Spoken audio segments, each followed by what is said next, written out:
नमस्कार, मैं इस वक्त औरंगाबाद शहर के ग्राम रजवाड़ी में पत्रकार कौशलेंद्र यादव के आवास पर हूँ, स्टूडियो में हूँ। जैसा कि आप जानते हैं कि मैट्रिक का रिजल्ट हो चुका है। इसी मैट्रिक के रिजल्ट में इनकी बेटी ब्यूटी राय अच्छा अंक ला करके 456 अंक ला करके अपने शहर, ज़िला, गांव, स्कूल, कोचिंग संस्थान का नाम रोशन की है। तो सबसे पहले हम ब्यूटी राय को बहुत बहुत बधाई देते हैं और हम इनसे कुछ जानने की कोशिश करते हैं। बधाई हो सर, बहुत बहुत धन्यवाद। कैसा लग रहा है आपको? इतना जो क्या उम्मीद थी आपको कि इतना हम अंक लाएंगे? हाँ, उम्मीद था। और कहाँ पढ़ती थी? RS ज्ञान बिंदु एकेडमी में कोचिंग सेंटर वहाँ था, और स्कूल मेरा कादरी इंटर विद्यालय दाऊदनगर था। क्या क्या कहना चाहेंगे? जिस तरह से आप इतना अंक लाए, तो इसका श्रेय किसको देना चाहते हैं? इसका श्रेय मैं अपने पेरेंट्स को, फैमिली को और जितने भी शिक्षक शिक्षिकाएं हैं उन सभी को देना चाहूँगी। पढ़ने की प्रेरणा कहाँ से मिला? पढ़ने की प्रेरणा हमारे घर से, सभी लोगों से मिला। आपका जो गांव है शिक्षा से कोसों दूर है, तो ये प्रेरणा कहाँ से मिली?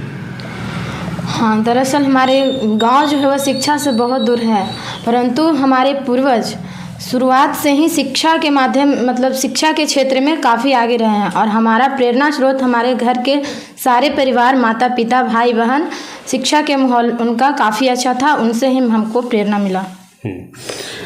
और उन आपके साथ में जो पढ़ने वाले साथियों को क्या कहना चाहेंगी जो आपके साथ में पढ़ाई की और सफल असफल रहे, उनके लिए क्या कहना चाहेंगे? उन सभी छात्र छात्राओं के लिए मैं यही कहना चाहूँगी कि जो सफल हैं उनके लिए तो बहुत बहुत बधाई, और जो भी सफल हैं उनके लिए भी बधाई है, क्योंकि हमें एक विफलता के कारण पीछे नहीं हटना चाहिए। आगे वह कोशिश करेंगे तो ज़रूर सफल होंगे।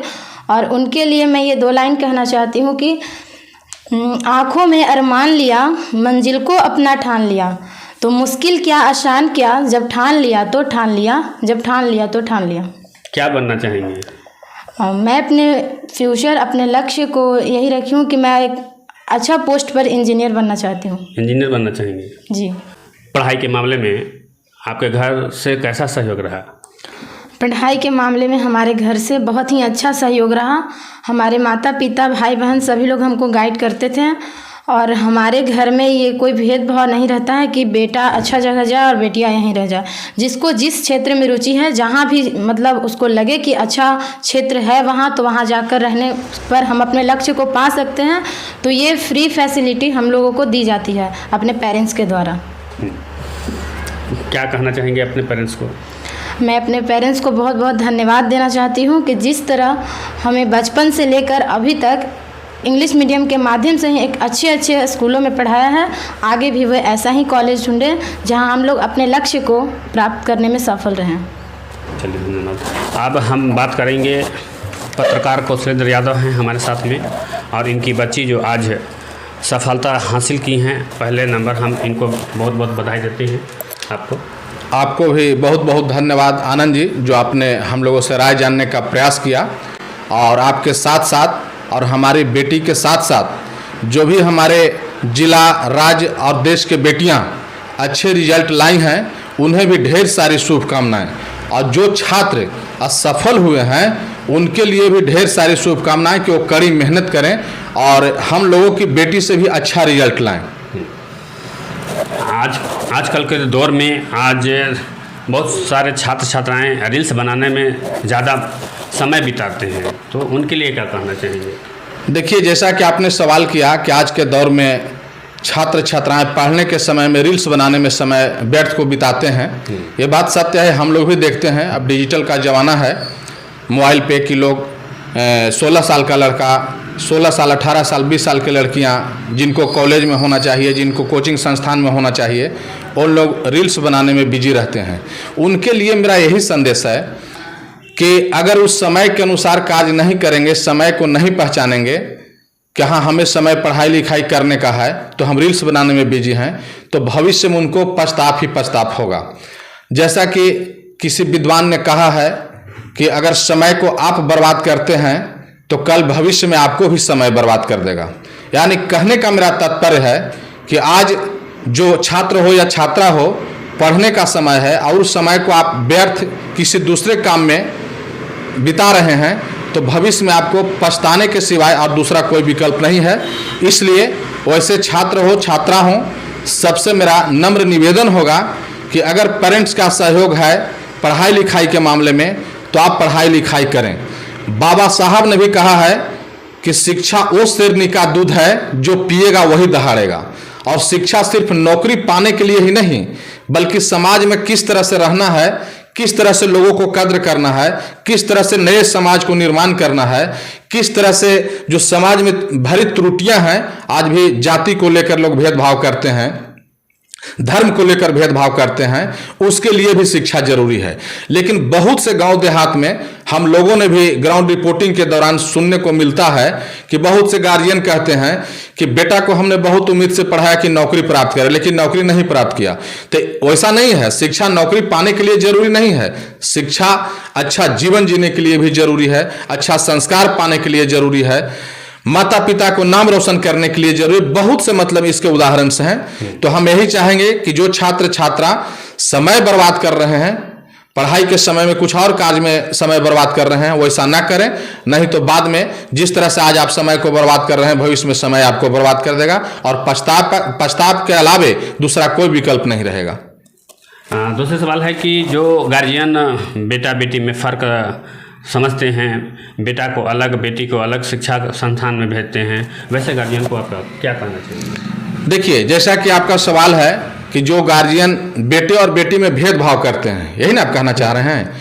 यानी कि बेटे हैं तो अच्छे स्कूल में पढ़ाइए और बेटियां हैं तो उन्हें सरकारी में भेज दीजिए, या कोचिंग करवाना है दूध तो एक करवा रहे हैं, नहीं भी करवा रहे हैं। तो ऐसे गार्जियन के लिए मैं कहना चाहूँगा कि कहा जाता है कि बेटे बड़े भाग्य से पैदा लेते हैं लेकिन बेटियां बड़े सौभाग्य से पैदा लेती हैं। और जिस घर में बेटी हैं वो पिता सौभाग्यशाली हैं। जैसे कि हमारी भी 4 बेटियां हैं, एक जीएनएम की तैयारी कर रही हैं, दूसरा बीएससी नर्सिंग की तैयारी कर रही हैं और तीसरा आईएएस की अभी छात्रा हैं, और चौथा जो आपके सामने ब्यूटी राय, आप जिनका इंटरव्यू लेने आई हैं। तो वैसे लोगों को हम कहना चाहेंगे कि जो सौभाग्य वाले होते हैं उन्हीं के घर में बेटियां पैदा लेती हैं, सबके घर में बेटियां पैदा नहीं लेती हैं। और रही बात भेदभाव के, तो बात सत्य है कि लोग करते हैं, लेकिन उनके लिए मेरा संदेश है कि बेटे से बेटियां किसी भी मायने में कम नहीं हैं। जो कार्य बेटे कर सकते हैं वो कार्य बेटियां भी कर सकती हैं। जैसा कि आप जानते हैं कि खेल के क्षेत्र को उठाइए, खेल में भी बेटियां किसी से कम नहीं हैं। शिक्षा के क्षेत्र में आइए, शिक्षा के क्षेत्र में भी कम नहीं है।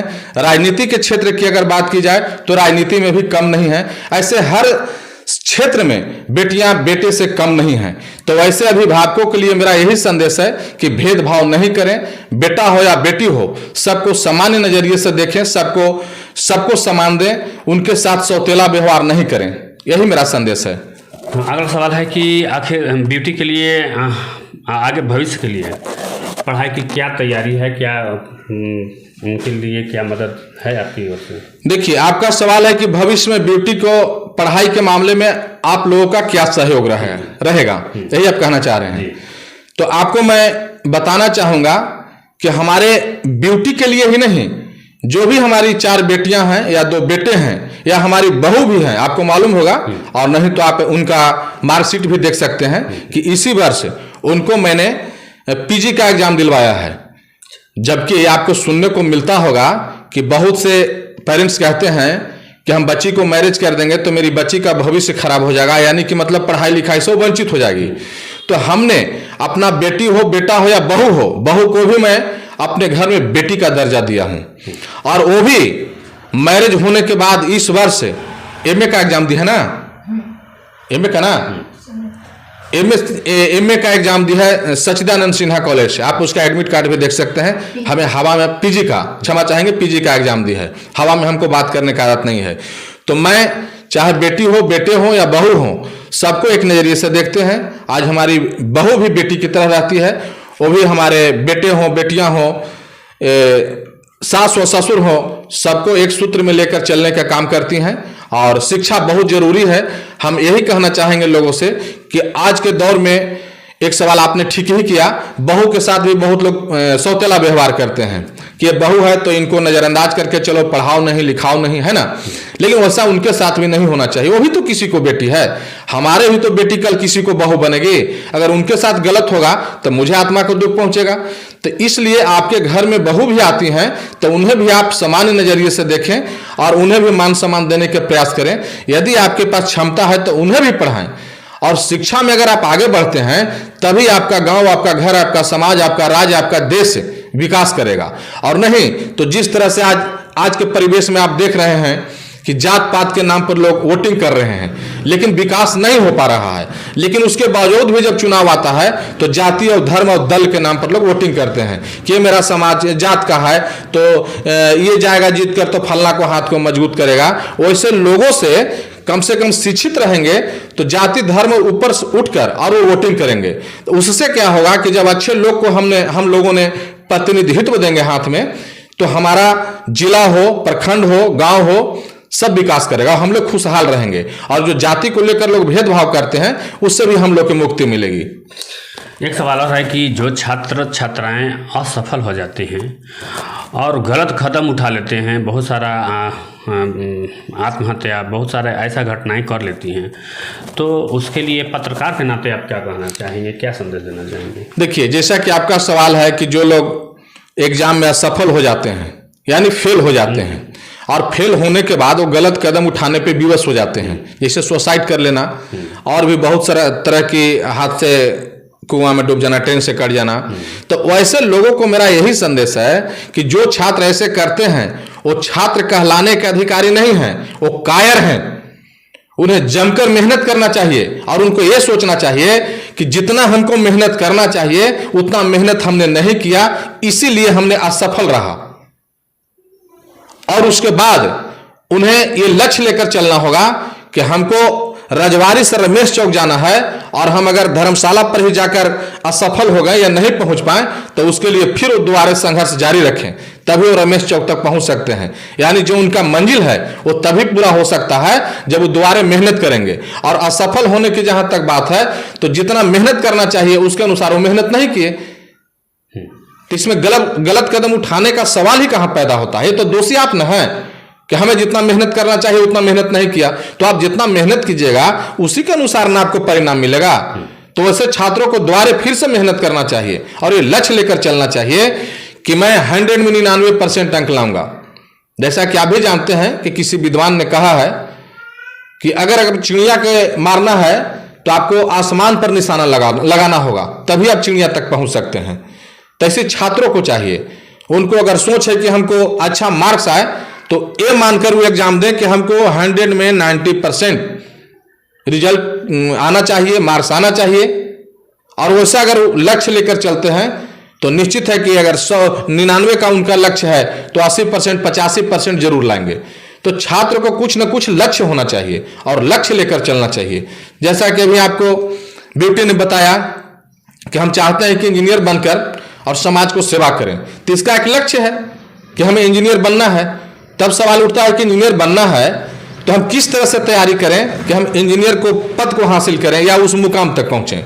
तो जो छात्र असफल हैं उन्हें गलत कदम उठाने की जरूरत नहीं है, और जो गलत कदम उठाते हैं वो कायरता का परिचय देते हैं।